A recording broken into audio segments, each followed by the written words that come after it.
Welcome to Rich Conversations. Right now I'm sitting on a bench in the park close to my apartments. We have Lakeshore Drive right next to us, so you might hear some cars whizzing by.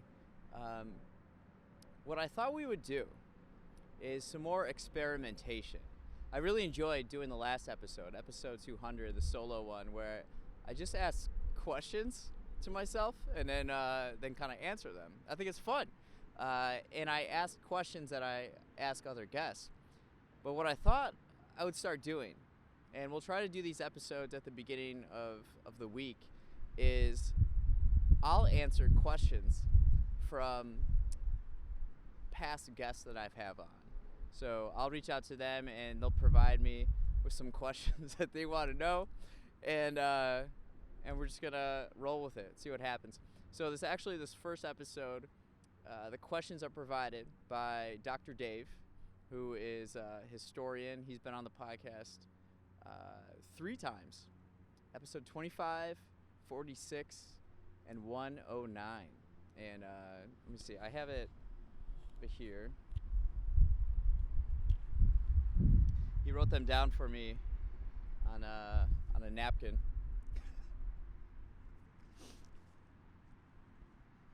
So this is from Dr. Dave, avid reader, writer. If you could go anywhere with one person, where would you go and with who?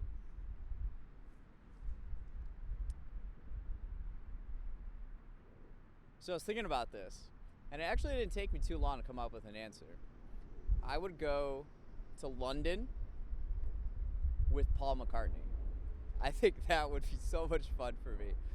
The Beatles are my favorite band, the greatest band ever, and a lot of my philosophy of life comes through listening to the Beatles and learning about the band and the group and the time and just like how they push boundaries and everything. I would want like a personal tour of London from Paul McCartney, and especially besides all the historical things, and we go to like just unbelievable places, I want to know kind of his experience in the 60s and like, because he was kind of in the counterculture environment, and he lived in the city, and the Beatles were really big at this time. He lived in the city while the rest of the Beatles lived in suburban mansions, and they just drove themselves mad being bored out there. But he was stimulated by ideas and art, so he actually was the first one of the Beatles to explore the avant-garde and counterculture. And there's this bookstore opened up by his girlfriend's brother. So Jane Asher was his girlfriend. So Indica Books, and they're just learning about all these ideas, and he's telling John like, hey, you gotta check this stuff out.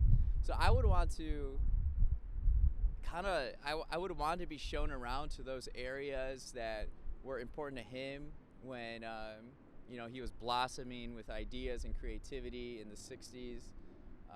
That's what I would want to do, and I'm sure he knows lots of people, so we could do anything we want in London. That would be so cool. London's a spot I really, really want to go to. Probably like every other night I watch a video on like English castles, William the Conqueror, 1066. I wouldn't call myself a Anglophile, but I would say a lot of things I've been influenced by like English history, and the Beatles being one of them. So I would go to London with Paul McCartney. Okay, 2. What food, drinks, or events would you want to try or see? There's a lot of possibilities with this one. I'm actually going to go... So this was episode like 172 on the pod, and Kwame Asante came on, and he's from Ghana. And I learned more about Ghana, and what he described to me was that in December, it's just like a huge party, like all month long. And then the closer you get to Christmas, it's it's just like this fantastic experience, and it's considered like the like Accra is considered like the Ibiza of Africa. And I've been listening to Afrobeat music since we've had him on, and I just love it so much. What I'm experiencing right now is like Christmas for me now. So I'm like, of my family, I'm like the last single person. Uh, so I'm always available on Christmas Day. But everybody has other stuff going on. So what we do is we celebrate Christmas a little bit earlier now. We went to Wisconsin Dells this last year. Wisconsin Dells is awesome. It is so much fun. There's like water slides and entertainment, and the like topography is cool with these like kind of cliffs and the river. Wisconsin Dells was fantastic. But so more and more, Christmas is celebrated like not on Christmas Day. So what I would want to do, at least now while I can or whatever, is I would go to Ghana, and I would hang out in Accra and hang out with all the festivities, and it's warm. It's super warm. That's what I would want to do. Ever since he told me about that, I was like, man, that'd be so cool. My birthday is December 27th, so it'd be cool to be somewhere else on my birthday. I tried looking into. I had this idea on my 30th birthday of like being somewhere else in the world outside the United States while I turned 30, right? Like right at that moment, I'd be like sipping, a nice cocktail, and it's like, oh, I'm 30 now. But then I looked at plane tickets, and they're so expensive around Christmas.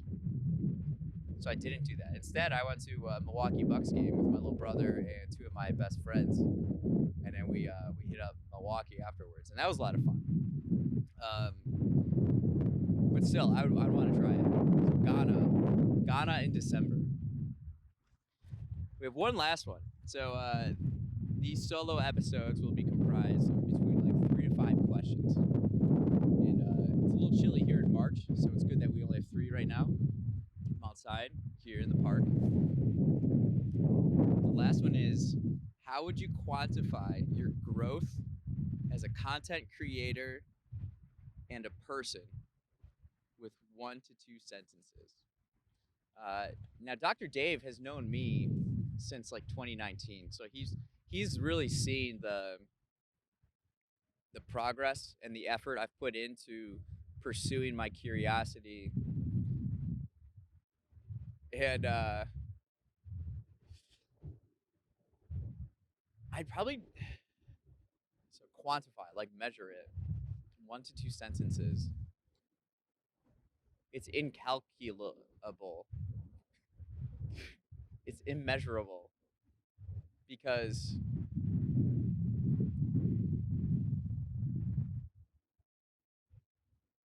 like it's gotten to the point where, like, especially during COVID, I would kind of track this, and it seemed like every 4 to 6 weeks I would kind of burn out, have a realization, and I would like update my perspective on life and the world. And I'd be like an updated version, like if you're talking about software, right? For a computer,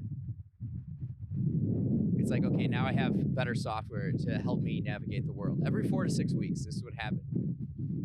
And then it got to be like every month, and then every few weeks. And then it's become like every week that my perspective of the world expands, and of life, and especially ramping up these episodes too, and talking to people from all over the world, all different industries. It's like I'll go into a conversation and I will learn several different things that like change or like expand my worldview. And I think it's so cool. And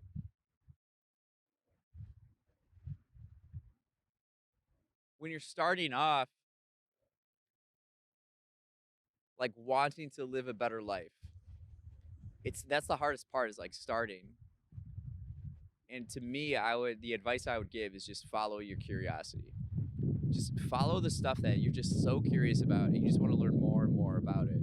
Where, who would have thought that I'd be on my own studying physics and quantum theory as I have recently, um, talking with scientists and engineers. I'm so excited. I wake up excited every day. Actually, I wake up numerous times during the night and I check my phone, hoping that it's like enough time where I can like get up and start the day.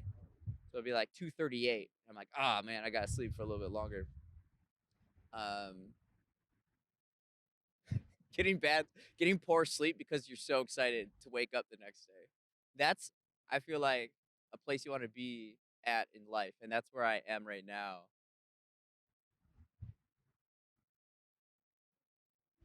Life is pretty beautiful, and so I would say to quantify my personal growth, I think really what it is just like removing fear. Like once you have no fear, the world is different. Like when you're experiencing the world is different when you reduce or eliminate fear. It becomes so much fun, and everything you do is exciting and important, and because you see the interconnectedness of everything, and it's incredible. We're not here for a long time, so enjoy it. uh, just be yourself and be in the moment, and by doing that, by being yourself, pursuing your curiosity, um, that's how I think you grow the most. And that's what makes life worth it.